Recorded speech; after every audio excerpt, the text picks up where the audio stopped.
नमस्कार. श्री स्वामी समर्थ अवधूत चिंतन श्री गुरुदेव दत्त. तर बघा, लवकरच श्रावण मास संपत आहे आणि पिठोरी अमावास्या येत आहे.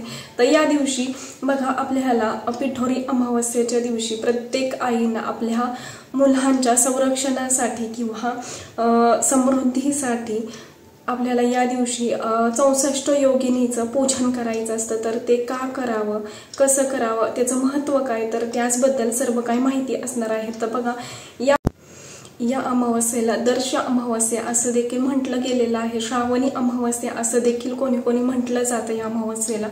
तर बघा, अमावास्या ही शुक्रवारी सकाळी 11:56 चालू होत आहे आणि शनिवारी सकाळी 11:37 अमावास्या ही संपत आहे. तर आपल्याला शुक्रवारीच ही 64 योगिनीची पूजा करायची आहे.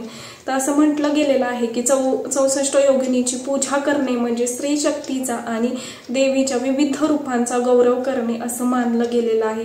या योगिनींना अनेकदा संरक्षण, समृद्धी आणि आध्यात्मिक प्रगतीसाठी यांचं पूजन केलं जातं. आणि या 64 योगिनीचं पूजन का करावं, तर बघा, जेव्हा आपल्या मुलांचं संरक्षण होण्यासाठी किंवा जे 64 योगिनी आहेत तर त्यांचं कलागुण आपल्या मुलात देखील येण्यासाठी आपल्याला ही 64 योगिनीची सेवा पूजा आपल्याला या दिवशी करायची असते.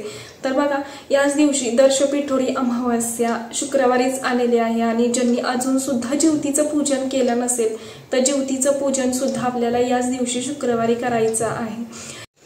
तर तुम्हाला 64 योगिनीचं जे चित्र असतं तर ते आपल्याला बाजारातून घरी आणायचं आहे. आणि जिथं तुम्ही जे ज्योतीचं चित्र जिथं पूजा केलेली असेल तर तिथं शेजारी आपल्याला 64 योगिनीची सुद्धा इथेच पूजा करायची असते. या दिवशी बघा, ज्योतीला जसं आपण दुर्वा आघाडाची माळ घालत असतो त्याच पद्धतीने आपल्याला 64 योगिनीच्या चित्राला देखील म्हणजे त्या फोटोला देखील आपल्याला तशीच सेम माळ घालायची आहे. जी कापसाचे वस्त्र आपण गेंज माळ म्हणतो तर ती सुद्धा आपल्याला ज्योतीच्या जी फोटो आहे, फ्रेम आहे, त्याला लावायची आहे. आणि 64 योगिनीची सुद्धा आपण त्याच पद्धतीनं आपल्याला पूजा करायची आहे. त्यानंतर नैवेद्यासाठी तुम्ही दूध साखरेचा देखील नैवेद्य ठेवू शकता किंवा तुमच्याकडं फ्रूट वगैरे असेल तर ते सुद्धा तुम्ही नैवेद्यामध्ये ठेवू शकता.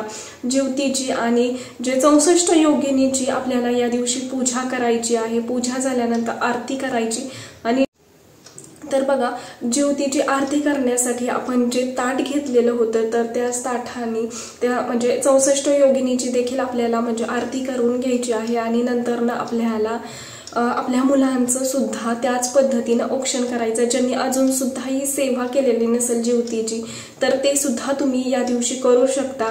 आणि त्यानंतर जे 64 योगिनीचं जे हे आहे, जो फ्रेम आणलेले आहे, आपण कागद आणलेला आहे, त्याची सुद्धा सेम पूजा करून आपल्याला आपल्या मुलांचं औक्षण करायचं आहे. तर हे औक्षण आपल्या मुलांच्या आयुष्यामध्ये जे 64 कला गुण आहेत तर ते आपल्या मुलांमध्ये यावेत किंवा मुलांच्या अभ्यासात प्रगती व्हावी, त्यांच्या आयुष्यात सुख समृद्धी येण्यासाठी आपल्याला हे उपाय किंवा सेवा आपल्याला या दिवशी करायच्या असतात. आणि बघा, प्रत्येक आईला असंच वाटत असतं की आपल्याही मुलाने खूप शिकावं किंवा खूप पुढं जावं, त्याच्या अभ्यासात प्रगती व्हावी असं प्रत्येक आईला वाटत असतं. त्यामुळे प्रत्येक आईनं आपल्या मुलांच्या संरक्षणासाठी, प्रगतीसाठी आणि दीर्घायुष्यासाठी आपल्याला या सेवा, उपाय या दिवशी करायच्याच आहेत.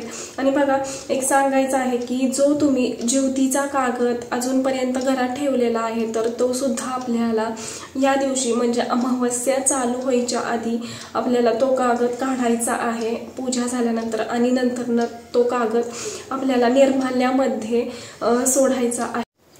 आणि ज्यांनी बघा ज्योतीचा कागद त्याला लॅमिनेशन करून घेतलेला असेल तर तो कागद तुम्ही घरी देखील तसाच ठेवू शकता.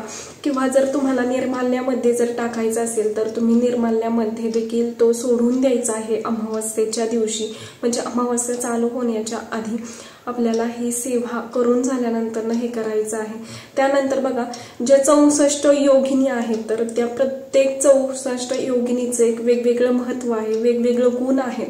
त्यामुळे प्रत्येक त्या 64 योगिनीची आपल्याला वेगळ्या पद्धतीनं पूजा करून घ्यायची आहे, कारण प्रत्येक ह्याचं गुण आपल्या मुलात येण्यासाठी आपल्याला ही सेवा करायचीच आहे आणि प्रत्येक आईनं ही सेवा नक्कीच करायला विसरू नका। तर बघा 64 योगिनीची जी पूजा मी तुम्हाला सांगितलेली आहे तर ते तुम्ही दिवसभर कधीही करू शकता, संध्याकाळी देखील तुम्ही ही पूजा मांडून ही पूजा झाल्यानंतर मुलांचं औक्षण करू शकता या दिवशी, म्हणजे शुक्रवारी दर्श पिठोरी अमावस्येच्या दिवशी। तर नक्कीच ह्या सर्व काही सेवा सांगितलेल्या आहेत तर त्या नक्की करा। आणि औक्षण झाल्यानंतर ना आपल्याला जे 64 योगिनी आहेत तर त्यांना आपल्या मुलांच्या प्रगतीसाठी आणि जे काही कलागुण 64 आहेत तर ते आपल्या मुलांमध्ये येण्यासाठी आपल्याला 64 योगिनींना प्रार्थना करायची आहे की मुलांचं संरक्षण व्हावं किंवा मुलांच्या अभ्यासातील अडथळे दूर होऊन मुलांच्या जे कलागुणात वाढ होण्यासाठी आपल्याला नक्कीच या दिवशी 64 योगिनींना प्रार्थना करायची आहे।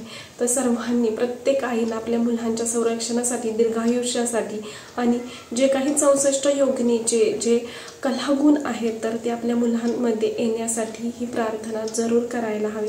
तर आतापुरतं एवढंच झालेली सेवा मी महाराजांच्या रुजू करते। व्हिडिओ आवडला असेल तर लाईक करा, शेअर करा आणि चॅनेलवरती नवीन असेल तर असंच नवनवीन व्हिडिओ पाहण्यासाठी चॅनेलला सबस्क्राईब करा। धन्यवाद। श्री स्वामी समर्थ।